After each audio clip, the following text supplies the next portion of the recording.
Welcome to another episode of the Reboot Chronicles, a no-holds-barred forum with global leaders, authors, entrepreneurs, and CEOs about how organizations stay focused on growth and innovation in unprecedented times. I'm your host, Dean Tobias, coming to you live from Reviv's North American headquarters in Chicago, and we would like to thank you for joining us from around the globe today.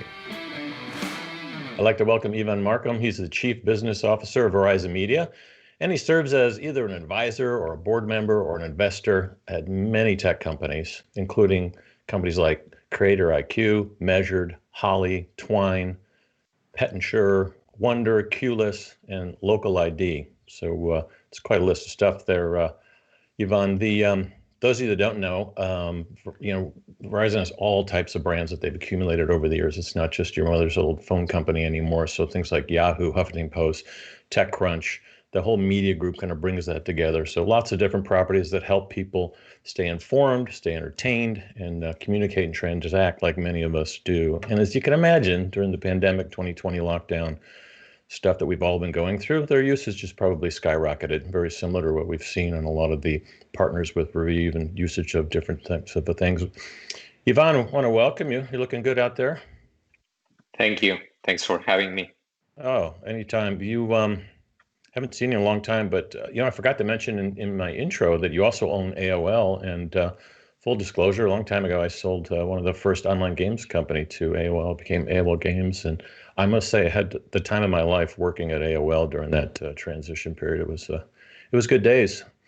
The maybe just to start out, now we know a little bit about the company, but maybe tell us about your role and what you're doing to kind of impact the company. Might be a great place to, we've talked about Verizon before and the massive investment in 5G, but we held the good stuff for you. Yep, thank you. So when you think about Verizon Media, it's one of three business units within Verizon. You have the consumer business, which is, as you mentioned, your consumer phone and other connectivity solutions. Then there's the business unit that has enterprise and government communication solutions, and then there's Verizon Media. And when you think about Verizon Media, we serve three big customer groups. One is consumers, and you were talking about AOL and brands like Yahoo and TechCrunch and so on. And then there's advertisers. So we help advertisers engage with their target audiences, whether that's on our own properties or through our ad tech in other key partners, and publishers, which is that other side, who are either trying to deliver great content and video experiences through our Verizon Media platform, as well as trying to monetize their assets through our advertising technology. So my role within Verizon Media is to run the B2B business. So I'm responsible for the advertising and the media platform business. And to your point on what I've been focused on, the whole space is evolving very fast and has been transforming at great speed. So my role in there has been to really partner with all of our thousands of employees and build that future and continue to evolve our offerings and solutions to kind of lean into that future. Yeah, that sounds good. Let's start with that, though. You mentioned people. So is Verizon Media a totally different culture than the mothership, back in New Jersey? So you guys are more left coast kind of a culture? Yeah, no, it's interesting. I joined around the time when Hans was appointed as CEO of Verizon. So the whole company has seen a ton of evolution and transformation of its culture, and you've likely seen a lot of that in the public domain. We all have common elements, and I would say some of the common elements are probably best defined by the mission of creating the networks that move the world forward. So really a lot of how we connect people with their passions, how we connect businesses with growth, and so on. But then we also have a lot of our own subcultures, if you will. And you were talking about our heritage. So we definitely have very unique traits that pertain to this business unit, which also have to do with the types of customers that we engage with, and so on. So it's a nice, a really nice thriving melting pot. Yeah, I bet. So maybe let's start with the consumers. We've reported a lot on Reboot Chronicles, what's going on and how behavior is changing, but you've got a massive audience and very divergent ways to get to them, and advertisers that want to get to them. What are the big trends you've seen in 2020? And then maybe we can kind of unpack those about what's temporary versus long-term shifts. Yeah, absolutely. So, we reach about 900 million users worldwide. We've seen significant changes when it comes to consumption patterns, as you would expect, as the pandemic hit, but also being in an election year in the US and so on. There's been significant increases in consumption of news, as well as life-oriented solutions and entertainment. And in our particular case, because we have quite a bit of activity on the finance front, lots of interest when it comes to following the market volatility and what's going on there. And then when you think about how consumers engage, we've continued to see both the scaling and growth of mobile, but importantly, really a step up on over-the-top type media consumption. Streaming adoption continues to grow, and we saw that connected TV viewership audience exceed 200 million for the first time last year, and just kind of skyrocketing from there. So those are some of the big changes that we've seen. And I would say, you'd say, well, some of those may have peaked at some point in time, Right. with the pandemic and so on. But we're seeing a bunch of those, quite frankly, making more of a step function and staying there. So, as I think about particularly some of the cord cutting and connected TV type consumption, what I would say is that it probably brought forward a new state of consumer behavior.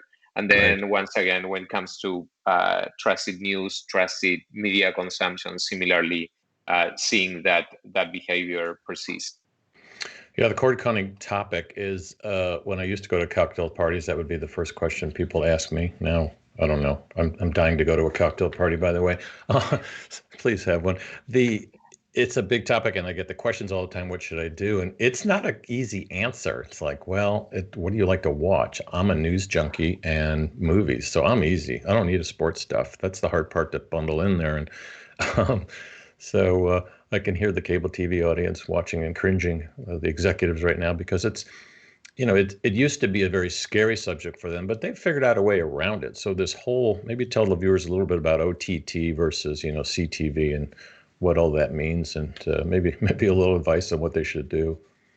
Yeah, well, look, I mean, I'll probably start by saying the obvious, that it's an incredibly dynamic space that has seen massive change this year, and we participate in it from different perspectives. I shared with you that one of our B2B capabilities is around content delivery and video streaming, what we call the Verizon Media platform. So we have about 10,000 of the world's largest brands and publishers, companies like Disney and Fox and Discovery, and we're helping them prepare, deliver, and display and monetize their video content on any device. And what we've seen is just, tremendous evolution and dynamism there. So I think if there was one kind of generic advice for what it's worth, is the importance of experimentation and testing and learning. And when you think about it, we're undergoing a massive real-time experiment for society, right? So I think that there's a lot of learnings, companies that are playing more with kind of straight subscriptions, companies that have kind of convergent models, if you will, that have ad-supported VOD and subscription VOD, and are playing with the content within that. And then, I think also interestingly, a lot of how these participants are leveraging data and forms of intelligence to continue to optimize that, while at the same time investing heavily in technology to continue to improve the experience. Because let's face it, the experience is going to be different depending on the technology that you're leveraging, the connectivity. I mean, for us, obviously, mobile edge compute and 5G are big components of how we support some of those experiences and whatnot. So just to recap it, I would say experiment, continue to innovate when it comes to technology, and leverage the power of data and the intelligence that comes with that to continue to optimize faster. So a lot to unpack there, but for you consumers listening in, what that means is you probably already have a device in your home that can do this, whether it's a little Roku stick that you've lost in your drawer, or your Apple TV or something. I've found that devices I haven't used in a while actually work. I've been running a social experiment on myself. I just moved into a new house, and I decided, I don't know if I was just lazy or I really was doing an experiment, but I decided not to hook up cable. So I have tons of broadband, more than any human being should have. I've got that, but I didn't hook it up, and I was a little lost the first week, and then I just kind of found myself, and I have so much more time by not watching kind of linear clicking around television. It's interesting, but if you are a multi-using household that goes after all the genres, it's tough. If you're just one person that has a couple of things you want to do, so that's interesting. But the other thing to unpack that you just brought up is you're like an arms dealer, so you probably got almost 1 billion users on these networks. I think it's like 900 million or something like that. So that's good. You can monetize the heck out of that, but you also are saying, no, we're an exchange platform. We don't care where the stuff is placed. We will place. So we're basically we're in the middle of publishers and advertisers. So that's a big business for you. Obviously, you're not alone there as well, but also you've invested back to the mothership, billions and billions in 5G. So are you an enabler there on the 5G side, or is it more proprietary that you want to launch some things? Does that make sense? Yeah, so yes, and what you'll see, and you even see it with content, right? So there's a few spaces, as I highlighted, finance and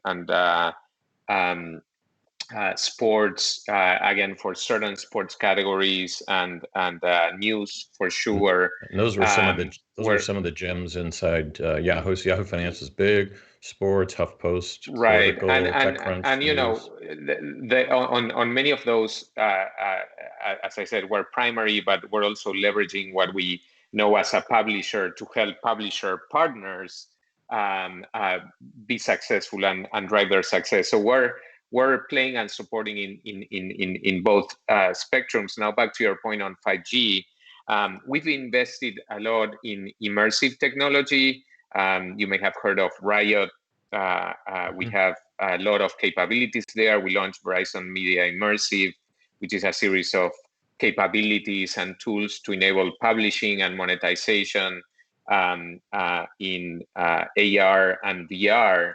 And we have a lot of scale, not only in terms of powering this through our outlets like news and so on with immersive experiences, but also enabling monetization. So when you think about the connective tissue with 5G in that side, is you can enable much richer immersive experiences, and that will only grow and scale. When you think about it on the video side and helping publishers, we powered the Super Bowl earlier this year when we still had a chance of doing those things. The Dolphin Stadium was a 5G connected stadium. The cameras there enabled the users in the stadium to essentially be in the director's chair, right? So you can have your own Jumbotron, if you will, and there's all of these experiences that you can power, both, as a first-party content publisher, if you will, but also for publisher partners and then for advertisers in terms of delivering a lot more immersive experiences. Yeah, and you did that with the NFL for many other stadiums that just haven't been turned on yet. So a lot of investment there. If I'm an AT&T user and I go into one of those stadiums, I can use all the Verizon tools, right? So if you are an AT&T subscriber and you're accessing any of the apps, of course, you will have access to to the capabilities in those apps. Yes. Yeah. So it's a good engagement tool for sure. We talk a lot about kind of the Dancing with Startups program that we do, but looking at big companies like yours, innovation and growth, things that you should build, things that you should buy, and programs that you should actually borrow or partner with. So co-creation, innovation, and you've done a great job at, I think, taking these assets that you've acquired over the years and not just sitting on them, but leveraging them. So it'd be fun to talk about one of those, actually a few of those. The ones I like so far are brand new. So you've got Walmart shopping through your Yahoo email. So I can actually shop through my email. I use the Walmart app right now. Tell us about the email thing. I think it's fascinating. And you've got a great audience there. So one of the things that we learned is, in the US, Verizon Media's mail users see 1 out of every 3 commercial emails, and so massive reach and footprint when it comes to that activity. And you could think of a lot of this in the past as, hey, this is your spam folder, your spam inbox, but really a lot of what's happening there is commercial opportunities. So we had created a deals tab and experience within mail that was more oriented towards organizing your deals and your commerce. And what we saw was really deep engagement there. Now, when you look at different categories of commerce, online groceries are really ripe for disruption, and there's a lot of activity there. So we identified a very unique opportunity to partner with Walmart and essentially power that through an environment that, from an experience standpoint, is already highly commercial and a place where consumers organize a lot of their lives or the business of life. So it was a pretty seamless opportunity, if you will. We launched it a couple months ago, and we're super excited by what we're seeing. And it's just the kind of tip of the iceberg, if you will, in terms of the opportunity, in terms of connecting content to commerce more seamlessly. Can you tell us how it works? So do I just type in the things I want, bananas, lettuce, mayonnaise, or is there a checkbox list, or what? How does it work? Yeah, so you have an ability. The simplest way to describe it is you have an ability to organize your shopping list and essentially initiate your grocery experience from mail. You will be operating in the Walmart environment, and what we ultimately want to be able to do is to power this very broadly. So think of it as, when you're in the mail experience, you have different tabs, and you have an ability to transact in one of those in the massive scale that Walmart has for online groceries here in the US.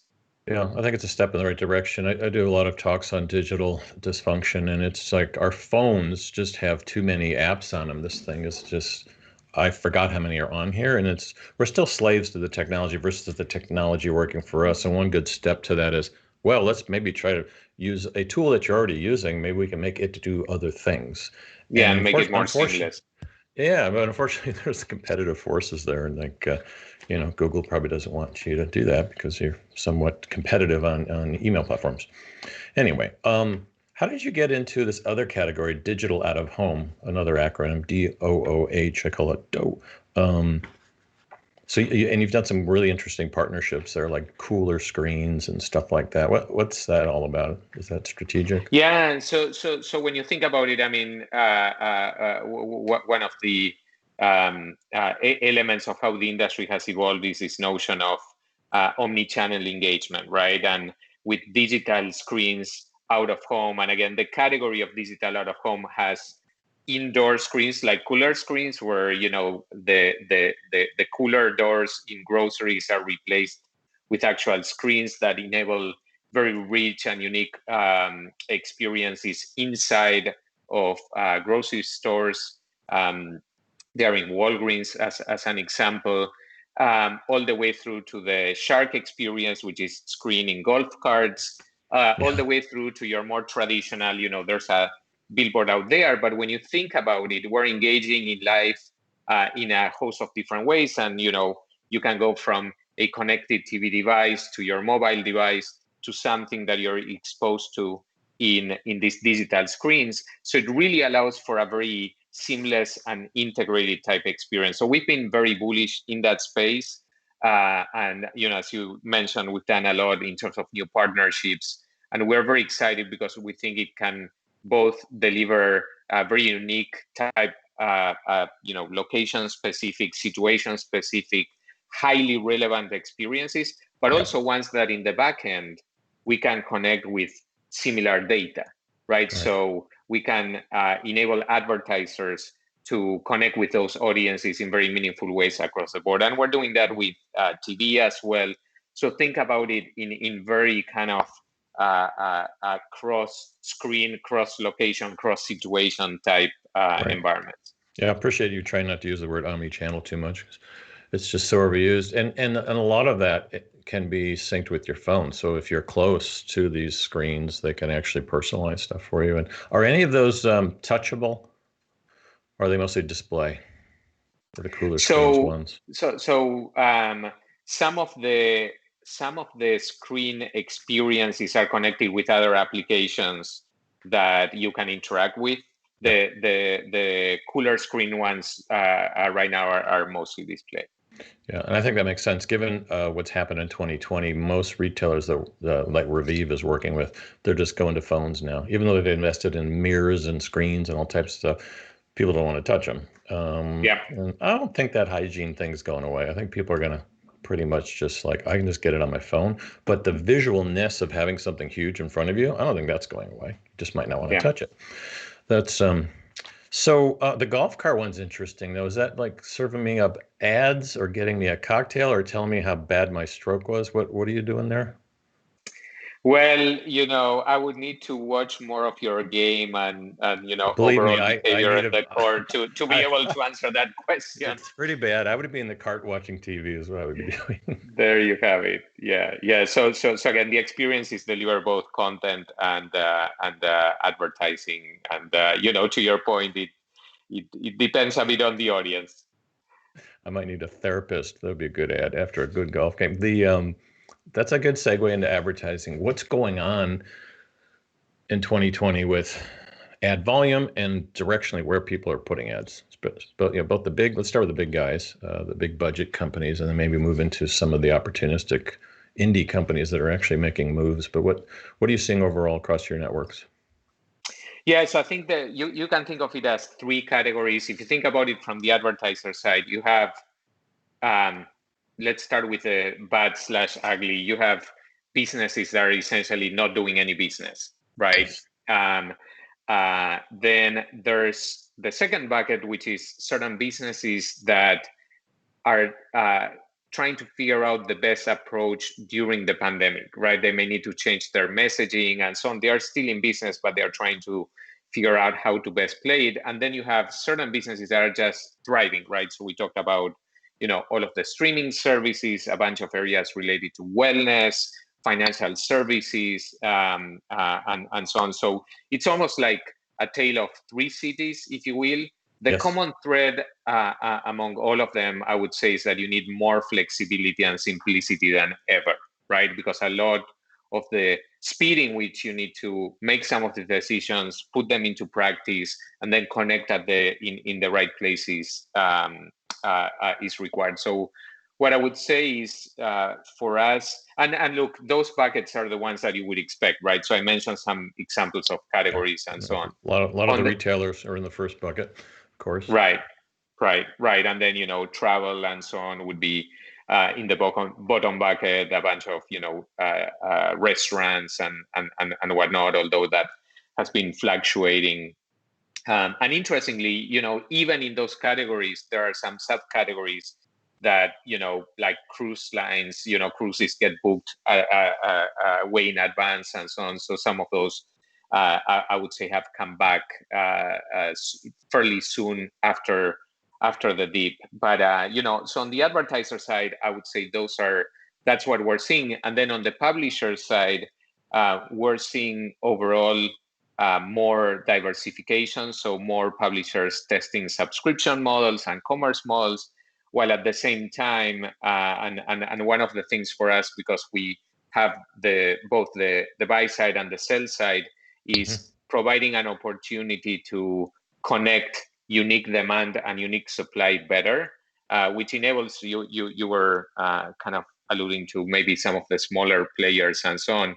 That's creating a space for smaller players as well, particularly ones that have honed in on key content categories that are a lot more relevant during these times. Yeah, we've noticed that at least in the beauty, tech, health, wellness sector, where they're opportunistically buying sometimes what we used to call remnant ads. I don't know if we still call it those, but those last minute. I'm sure you're doing a lot of last minute remnant selling where people are being very opportunistic. But yeah, the small indie brands, as we call them, seem to be, many of them have done well in acquiring new customers in and around the big guys who didn't move that quickly or who just stopped advertising. And, so like you said, the buy and sell thing. All right, so we've covered consumers, we've covered commerce. What's going on with content? You guys have made some big content investments. Is the game over with content? Is it just like the big guys and all these little indie companies that are trying to like do the next thing and come up with the next, services like what did I use the other day? Quibi, things like that. Maybe they're not indie anymore, but they do little small, tiny episodes, perfect for people who have ADD and not a lot of time. Are we going to see more of those, by the way? And look, I think I believe that we'll definitely see a lot more innovation, and we, as a global company, we learn a lot from other geographies. We've been watching a lot of what has happened in China and whatnot, and really I think that there's, if nothing else, just a sheer increase in consumption. So it's almost like, you have the glass, you put big rocks, then smaller pebbles, and then sand, and so on. So I feel like different kinds of content will just create new and different opportunities for media consumption. Yeah, and what do you say to those companies out there? Let's just call them startups, entrepreneurs, whatever, that are, kind of working on the next thing. You and I know everybody from script writers to just people working at independent studios, things like that, trying to break through. Yeah, I mean, look, again, I think that in all of this transformation, one of the areas that is impactful is that with the innovation, you have both. Innovation can help create greater barriers because some participants have a lot more scale, but it also lowers some of the barriers because it's now more effective and efficient to create and distribute some of these content. So I would say, if nothing else, once again, I believe that it's more of a space for innovation. And when you think about it, there's a bunch of areas that we were not dreaming of a year ago that are now mainstream, right? So and have gained significant scale. So to me, it's more like, continue innovating. And how do you find like the next thing to work on? How do you look at growth and innovation and co-creation? That whole thing that we touched on. Yeah. So a lot of it is we work with a very large ecosystem of partners. I'm, for example, involved with an alliance here in Southern California for innovation, regional innovation, and so on. So think of it as a multi-pronged approach, and we really believe in the power of networks, right? So we have our own areas of innovation where we have thesis around what we learn from consumers and businesses every day, and then a lot of this comes from innovating with partners. I mean, you talked about cooler screens and the Shark experience. Those are great examples of that. Yeah, you guys are good at it. What we always love to hear stories of the biggest challenges in your life, things you've struggled with. Good stories that can help people. Any thoughts there? Yeah, look, so one, I mean, this whole first quarter, second quarter of this year has been just tremendous, right? In terms of when you think about it, in my professional life, I've never seen so much change happening at the same time, and that affects not only the business side, but also the personal side and how we interact with our families and loved ones and so on. So I would say, I'll be honest, I've struggled personally with that. And how do you balance? How do you evolve? How do you manage your teams? How do you manage your customers? How do you help your customers? So professionally and personally, I would say that that's one that is very present, because it's literally happening right now. I would say a prior one in my career was, and you and I interacted when I was doing this. I was at a startup, and we were competing with very large players. And it's really hard to manage the cash flow on one hand, and on the other hand, be able to really attract talent and maintain everyone motivated when you know that you may be running out of cash the following day. And I think what I learned there is the power of something that is mission driven, and how that engages your partners, your team members, and so on, and how that helps you deal with a lot of that. But when you're in the middle of it, you don't. At least I didn't see it. So it's almost like that experience encouraged me to take larger risks afterwards. Yeah, it's good advice.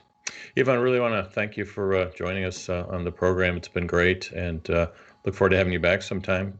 You've been listening to Ivan Markman from Verizon, and good to see you. Good to see you. Thank you. Yeah, take care. You too.